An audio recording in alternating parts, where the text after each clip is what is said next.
welcome to the second episode of Why Do You Think You're Here? And it's the series where we find out a bit more about the governors at Melland High School. And our guest today is Fiona Johnson, the chair of the Finance and Personnel Committee. Fiona, lovely to see you.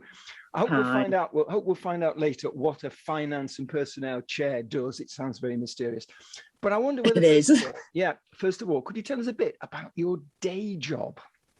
Oh, okay. My day job is a creative consultant, specifically in education now. That's not where I started. It was an animator and documentary filmmaker, but I had the great opportunity about 15 years ago to link with schools as part of the Arts Council's big creative partnerships. And I was asked to go to Melland High School, as it was our only SEN school, and nobody had worked with SEN schools in the past, or, you know, there'd been no experience of it. So I was just very, very, very lucky to get Melland, who really embraced the creative practices. And that sort of continued after that. I sort of fell in love with working with young people, but specifically within SEN, as there was quite a lot of challenges there that, you know, really brought out the best, I think, in artists as well, because it allowed us to really go mad with our creativity, I think. So that's how my sort of documentary and animation changed and went into creative consultancy within schools, which I sort of continue to do today, although I'm now sort of semi-retired. And living, you know, in the middle of nowhere, but with, you know, with all the digital technology, I can still keep in touch. So yes, I'm still sort of a creative practitioner for schools. Brilliant, brilliant. I mean, a long time ago, I used to work with Melland as a paid consultant, obviously, you know, not for a long time because I've been a governor and you can't do both things. And I always found, because I used to talk to a lot of people who work with the school, once you got in with them, it was very difficult to get out because there was just something, wasn't there, about, I think it is the welcome, and I just think it's their willingness to take on ideas and work with people. I'm sure you found that, didn't you? Yeah, absolutely. I think some of the, I think it was that ease of breaking down some of the barriers and concerns people have going, especially, I can only talk with as part of creative practitioners, but there was always that worry, I think, of, are we doing the right thing? Are we contributing anyway? And because of not understanding some of the issues that those pupils have, always made it quite, not difficult, but I think not the first thought of, I'm going to go within education, SEN schools, because of some of those barriers. And I think what Melland High School specifically did was really make that journey very, very easy for us, knowing that we'd need support. They almost preempt, you know, sort of pre-thought of what our fears were because they'd gone through it themselves. So that welcome and that real feeling of support right throughout the school, from head right down to TAs and TLAs, was absolutely amazing. And I think that's why Melland was a very, very special school. They didn't mind if not everything we did worked.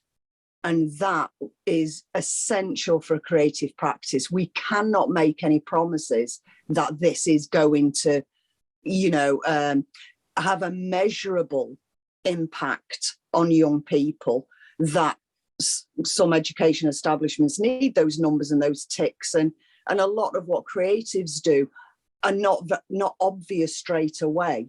You know, it might come in with their emotions, it might come in with their well-being, not necessarily a measurable academic achievement.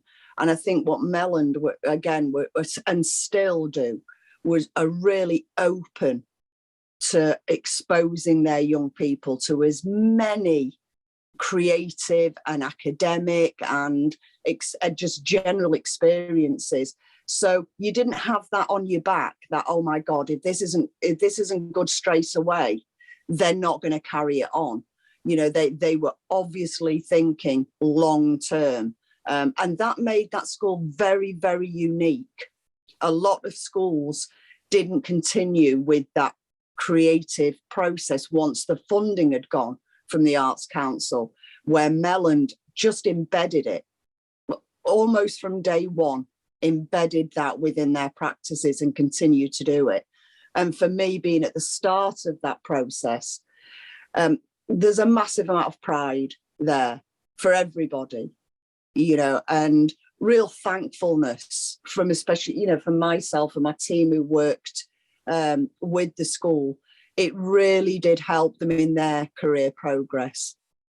Yeah, I think we've both seen enormous benefits for Melland in that openness to work with lots of different people.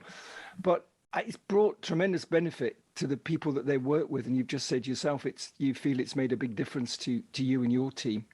Absolutely. It almost, well, I know for WFA, when I was at WFA, it really did. We all of a sudden had an educational remit.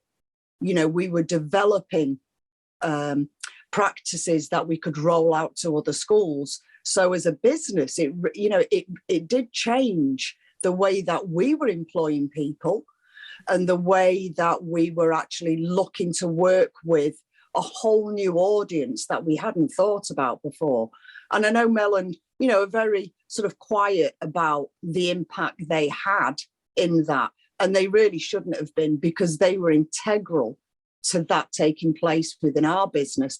And I know a lot of other arts organisations as well. They were quite inspirational in terms of allowing them to come to the school, practice their art with young people and the teachers, and to have that feedback of knowing that something is working was absolutely amazing. And that continues now. You have to look around the schools in Manchester, and because it was such a long time ago, you think it's always been there, that creative approach, and it hasn't. And Melland were really, really integral to making sure that it was maintained. It wasn't something that died with the funding, because they could truly see the impact of what creativity does for young people and staff.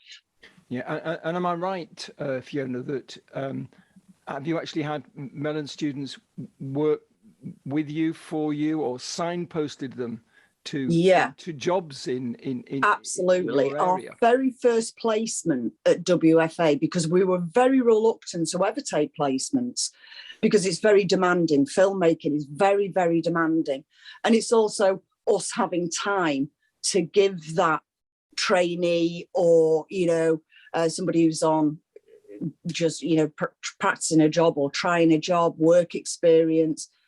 Very difficult for us, because we knew that everything in our industry, time is money, and to have to take that time out. But we we alleviated some of those fears with staff. And one of our very first trainees was a student from Melland High School. And he was absolutely amazing. I don't know what we all felt in the office. We'd had a briefing and knew that Jamie was coming, and it was almost like a panic in the whole building of, what's this young man going to be like? Are we going to be able to communicate with him properly at the level? Is he going to be professional? Is he going to turn up? I think all those stereotypical things we think we know about young people with learning difficulties or any type of disability were literally blown away as soon as he walked through the door. And I will still be an advocate for pupils coming from SEN schools. Their work practice is impeccable. They take it very, very seriously, what they do, and recognise what it's going to do with them, which, for them in their life. And we were really shocked at that commitment. That continued on when we put the studio, the studio was actually developed to Melland High School. So that allowed us to take 6 students a year to train them with City and Guilds broadcast qualifications, which hadn't been done before. And we had quite a lot of arguments with City and Guilds to recognise the fact that these young people could do this course. So they went on placements, and I think a few of them quite a lot of them actually went on to college, all within the creative arts, which was amazing. So yeah, it's been a great thing to have in my life, I think, to know that you do have that impact. And it did change our business massively in how we look at recruiting people, having people on work experience. So it was brilliant for us. Brilliant. And I'm always blown away by the technical expertise that you've helped them acquire. Tell you a little story. My youngest granddaughter, Lily, is 9, and she goes to a primary school in Gatley. And they were invited to I think it's year 3 and 4. She's in year 4, year 3 and 4 choir, to a performance in Stockport Town Hall with a private selective school, which I shall not name. Right. Okay. And it was streamed, and I know I'm biased, but I think the best performers actually were Lily's choir. But what struck me was they streamed it, and it was so amateurish compared with what you used to at Melland. It just didn't. There was just none of that professionalism that I'm so used to seeing. So. But I think that's the important thing, though, Chris, to really to give our young people, is that you want them to be aspirational. And I think I always felt, and this is just a personal thing, that it doesn't do them any favors to give them half of what they should have, or a little taste of what they should have. They should always have the opportunity to learn everything, right up to we do camera training. We train the young people on camera in exactly the same way that skill set, which is the broadcast industry for training, would train them. Now, if some people struggle with that, or we can adapt that, we can use different language, we can use different ways of teaching and learning. It's our job to provide them with that support so they get the best. I never wanted cheap cameras, never wanted cheap equipment, never wanted half a job done. And Melland committed not only to the young people and the real expense of the equipment, which is studio equipment, they also invested in the staff and had staff trained in that studio there 5 days a week. So if there was a technical problem or there was a question, if a creative wasn't there was staff that was trained to keep underpinning that knowledge. So there was never a reason.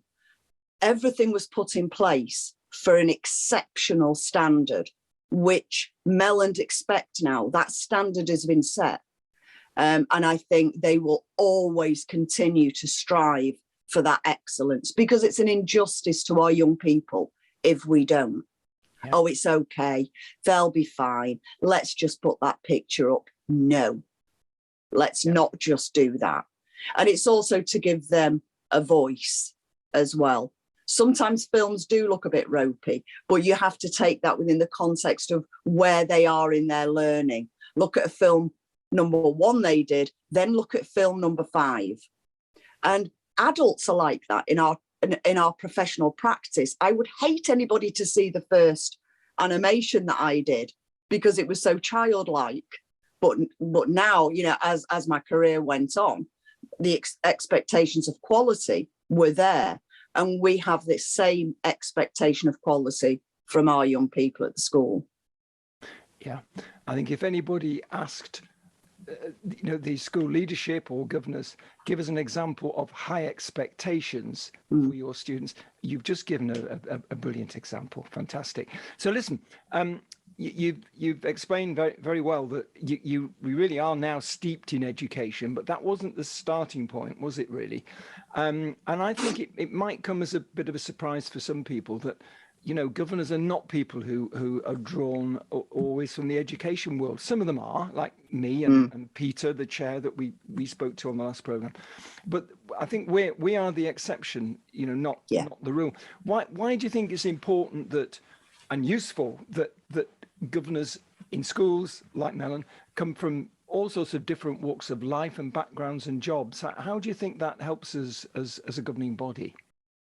I think as a governing body, well, I think within any body, really, it's not just about schools. Our communities, our country is vastly, what was the word I want to use?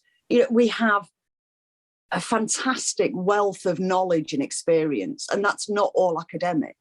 And I think to say for academic is in the minority. To be fair, it is in the minority. We've all had different journeys and experiences of how we've got there.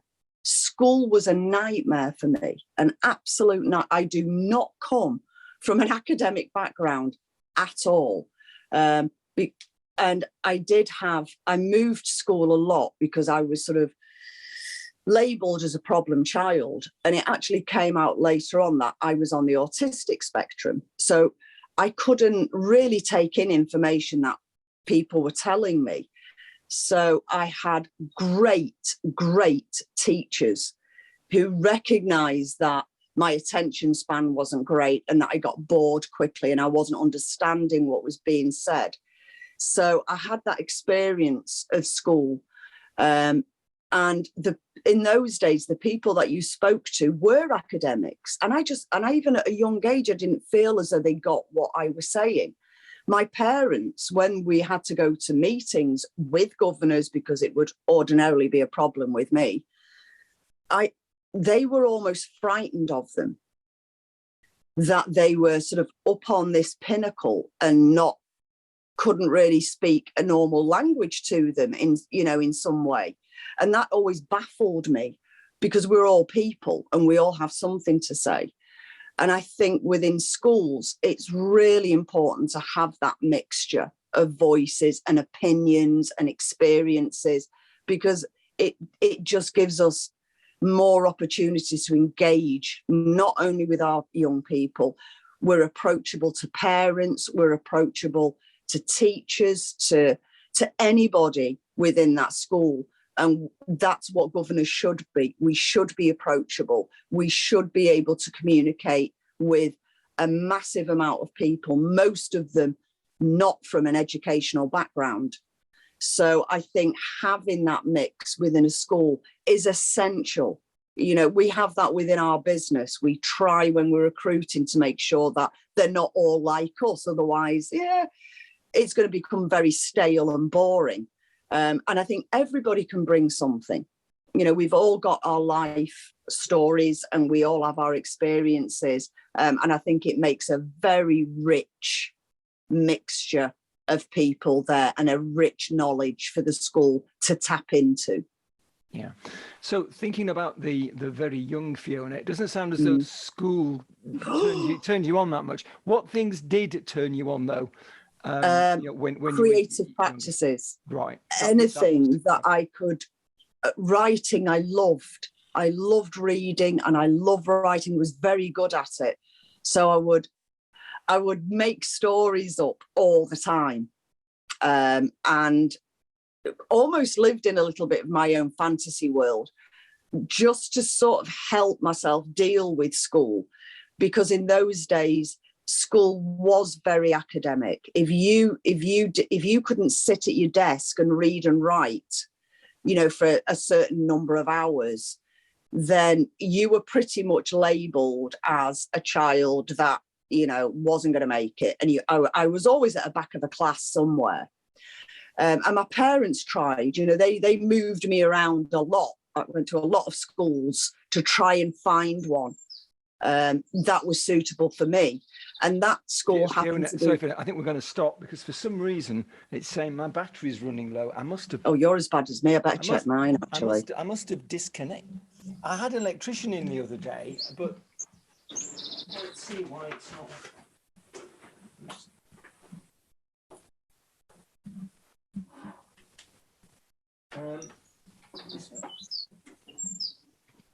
Has that done it? I think that better? Yeah, he was going around checking all the sockets, you know, for the circuit breakers, and I think he must have. That signal's gone now, hasn't it? Yeah, it's charging now. Right, let me think. You're right. Where were we? So you can do a clean break. I managed to find a school. My parents managed to find a school that they thought, because I don't think they ever thought it was anything about my intelligence, because I was very bright. It was just concentrating in school and not really engaging with anything that they were telling me. So I was home tutor for quite a while, which was okay. Then my dad moved the whole family to London because there was a school in London that was a creative school. That was what their aim was. Everything was based on creative learning. And I can remember the first day going into that school, and it was probably one of the most pivotal moments of my life, because from the minute I sort of walked through the door, the teacher was having a conversation with me on what my problems were, what did I struggle with, what did I love. And even though we still had to do maths and English, the rest of our time was spent developing our own creative practices, what we were good at. Some young people, that would be sport or music. Mine was always animation, always. So from that moment on, and I was lucky enough to have 2 years at that school, and it gave me enough confidence, I think, then to think, well, actually, school isn't such a bad thing. It's what I'm going to make of it, not what I expect others to do for me. So I learned from a very early age, I was the creator of my own oppression. Yeah. And to change that, I had to change as well and look at what school could do for me rather than just sit there sulking about it. But it was that experience within a creative environment that gave me that. And I always knew, probably from the age of 7, that I would work in a creative industry in some capacity. Yeah. And what was the road you followed then? Obviously, you got really turned on to the animation at school, and you were in London. I did. Where did you go on to from there? From there, it was a little bit of a hiccup, because my parents died quite young before I left school. So it was a lot of, you have to earn money very, very quickly. And what you don't earn money in is the creative industries. It takes a long, long time to do that. So I did all sorts of jobs, from in a chippy to cleaning to whatever I could make money at, but never forgot that my end game was going to be creative practices.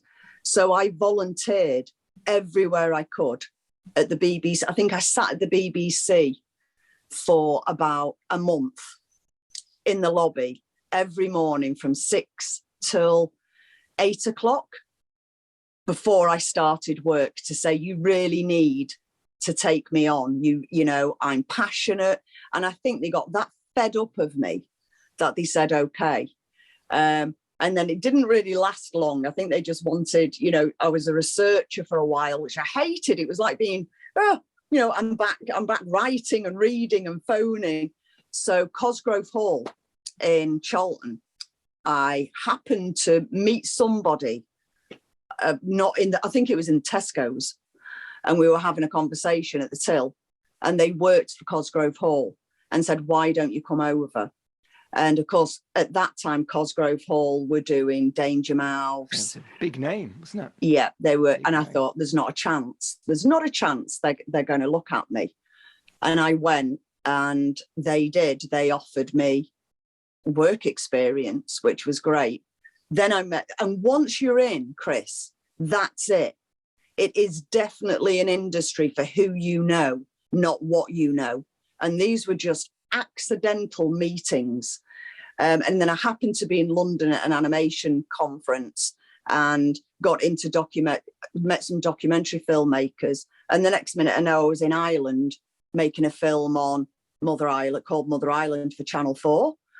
And then the documentary films really took off then.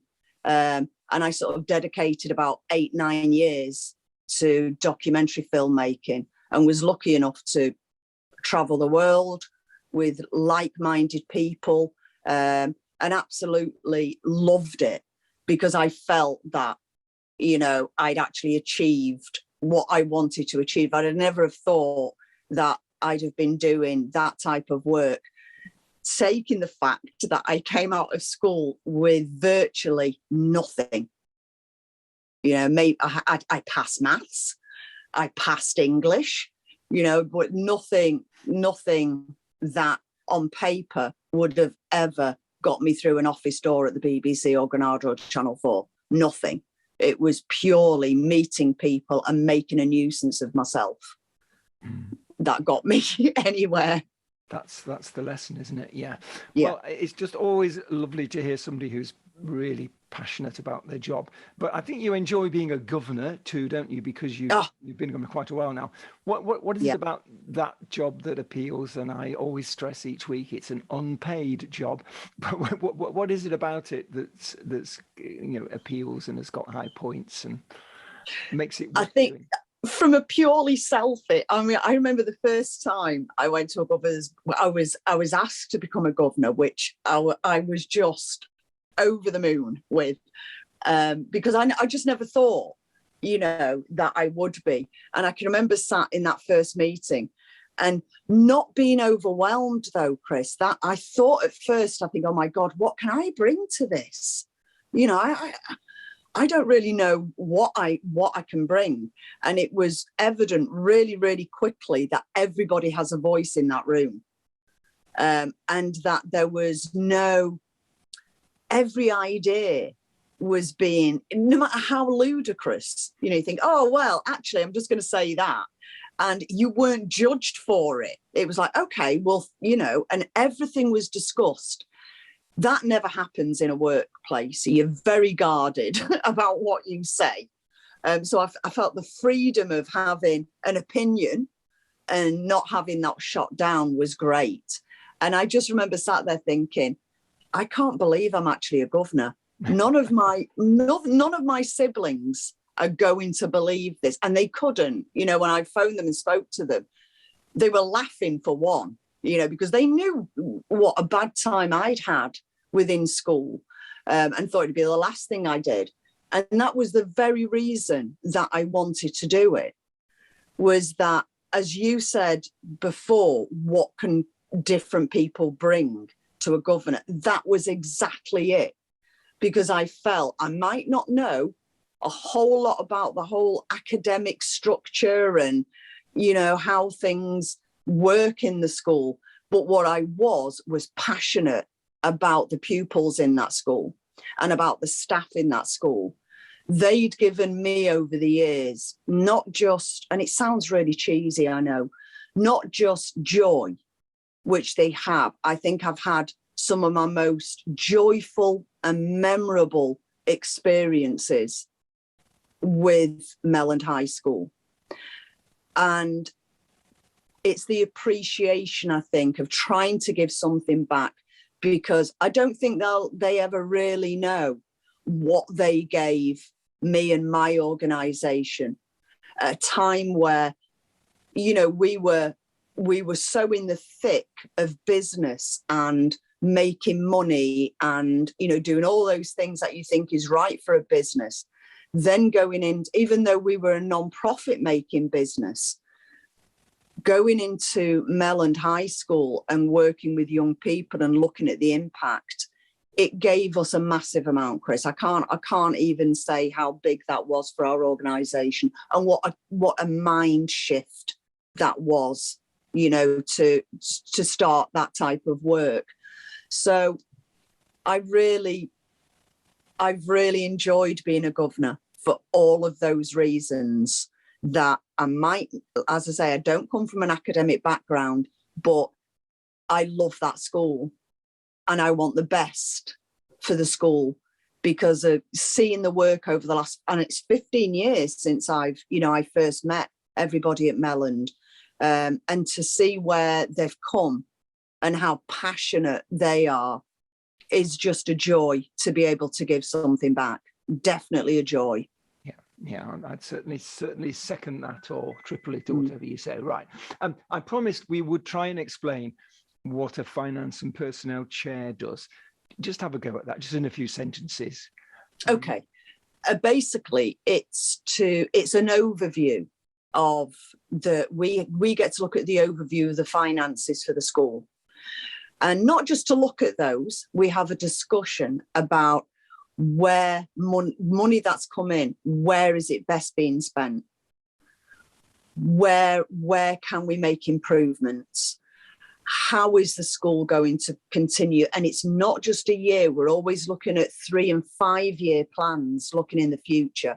So it really is financially looking into the future of what we're going to be able to do and how that's going to be sustainable. That's always about the finances. Is this sustainable? So that's what we do, and make sure everything's just running quite nicely and raise questions. Yeah, brilliant.